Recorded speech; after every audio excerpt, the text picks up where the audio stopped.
What's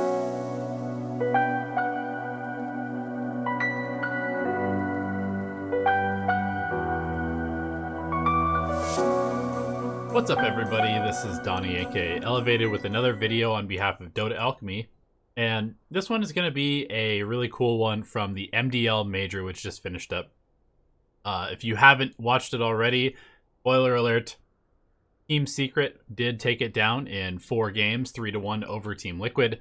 And I wanted to look at Game 2 of the finals because when I was watching this live, I noticed that the way that Secret was playing the game and the way they were itemizing was really just, it was so next level, it was so good. Basically, their itemization and the way that they played this game was absolutely perfect. And this is what makes them the best team in the world. So, in this one, we see that right now the game state is Secret definitely ahead in terms of their cores. Matumba Man had a very rough laning stage. Arc Warden is just totally brutal to lane against for Drow. So Midone had a perfect laning stage. You see 66 last hits, 36 denies. Ridiculous numbers at 11 minutes and 38 seconds. Secret have a very global lineup. They've got the Zeus, they've got the Arc Warden, who's going to be getting boots of travel, presumably, and TPing all over the place. And then they have the Nature's Prophet, of course. So they already have a pretty good, 3-hero global threat where they can contribute to any fight anywhere on the map pretty early and basically at any point. But it's what they do next as far as their itemization that really, really makes this work. If you were to see a Zeus in your pub, a position 4 Zeus in your pub with Arcane Boots and then a straight Aghanims, nothing else in his inventory, most people would probably blame that person. Here's why this is a big deal. Because how Liquid wants to play this game is they want to hit this sort of mid-game timing where they have the Drow online, they've got the Jug online, they've got good tower sieging with the Drow and Jakiro, they get an Aegis early on, and they're able to pick their spots because Miracle shouldn't die due to spin TP, and there's nothing that Secret can really do to cancel that. However, there is one thing that Jug can die to, and that is if he is bursted within a single stun duration, whether that be Sven or Sand King that gets on top of him. The first part is that Zai has gone for a Veil of Discord before Blink Dagger. So he's amping up all of this magic damage from Arc Warden, from Zeus. The Wrath of Nature does a ton of magic damage as well. Of course, they've got the Epicenter on the Sand King itself. And that is a lot of burst damage. We're going to watch Matumba Man absolutely evaporate here. He's got 1200 HP, gets the Veil, takes Wrath of Nature, the Burrow Strike, the Zeus ult, and even Miracle takes half his HP before he's able to run away. On the backside, they're able to easily catch out Kuroki with Puppy TPing in. And you can just see how dangerous Secret can be, despite having what would seem like a pretty greeny lineup with a Sven and an Arc Warden and a Zeus, and a Sand King, and a Nature's Prophet. This does not really scream aggression early on.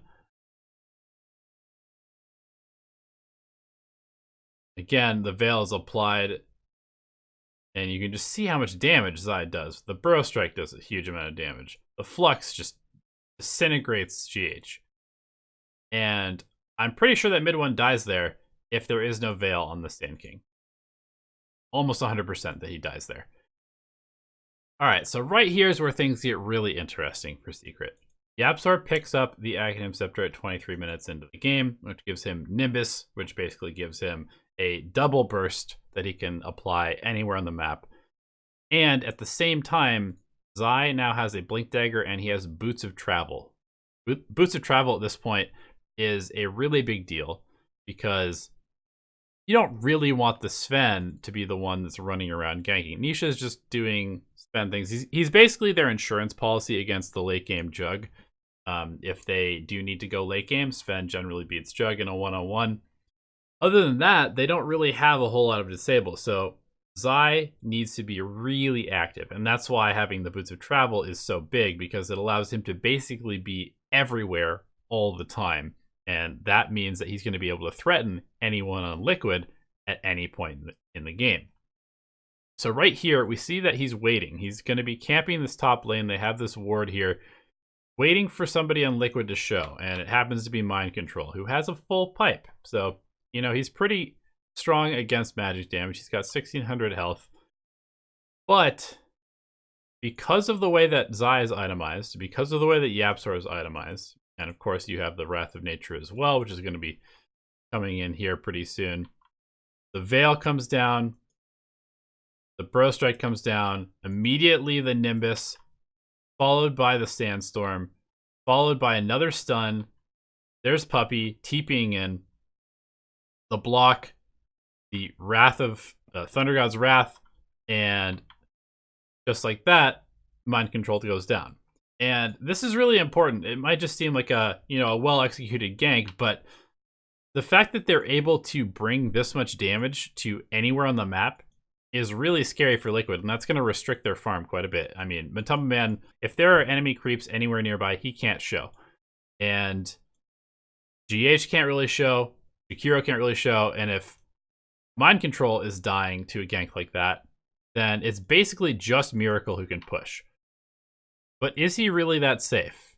So another really nice thing about this itemization by Zai with the Boots of Travel, obviously Arc Warden also has Boots of Travel, but it's just the fact that they have such good lane push. So Arc Warden's going to be pushing lanes, Nature's Prophet's going to be pushing lanes, Sand King's going to be pushing lanes, Sven's going to be pushing lanes.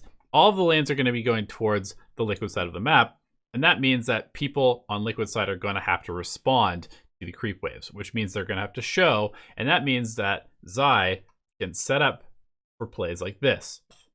So he's going to go in, and without this fissure, he probably dies there. I think it would have been just one right click and he would have been dead.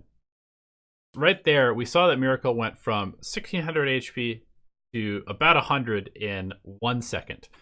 And that's really important because that means that even he on the Juggernaut is not necessarily safe. So this is the last bit of itemization that I really wanted to focus on. Instead of just calling it good with the Veil of Discord for the amplification on the Sand King, they actually go for E-Blades on both the Arc Warden and the Nature's Prophet. And these E-Blades are really dual purpose because not only do they do a massive amount of magic damage and magic damage amplification for the likes of the Sand King and the Zeus, who are just absolutely crapping out magic damage, but they also give 2 people on secret saves against the Drow Ranger and the Juggernaut. And I basically just want to watch the next couple of minutes just to show how Zai is able to essentially just be an enforcer for the entire map by himself. He makes a play here on Matumba Man, forces out a BKB. It's a pretty big deal considering how much magic damage there is in this game.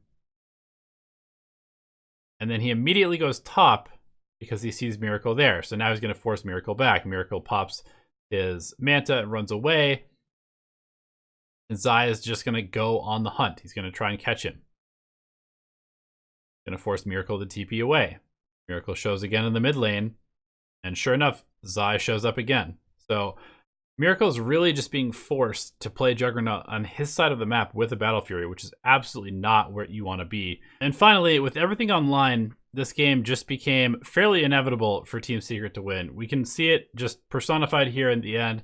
Miracle fighting the Tempest Double, who has a Hex, and just the amount of burst damage that Secret has is going to just disintegrate this Jug, who has almost 3,000 health, disappears from the map, and as a result, Secret is able to clean up this fight. So that's it, everybody. I just wanted to show you the really cool itemization and playstyle that Secret employed in this particular game at the MDL Major, and just point out this 20-minute Boots of Travel on the Sand King, followed by a 23-minute Aghanim Scepter as being the 2 most important pieces of this combo that allowed them to really restrict Liquid's farm and thus snowball the game with a big net worth lead, allowing Mid-1 and Nisha to get completely out of control and uncounterable, and also really counteracting the fact that Drow Ranger wants to be taking your towers and moving forward, but there was just no lanes to do so because anytime Matumba Man showed, he was just picked off, and that meant that there was basically no map pressure for Liquid to exert on Team Secret.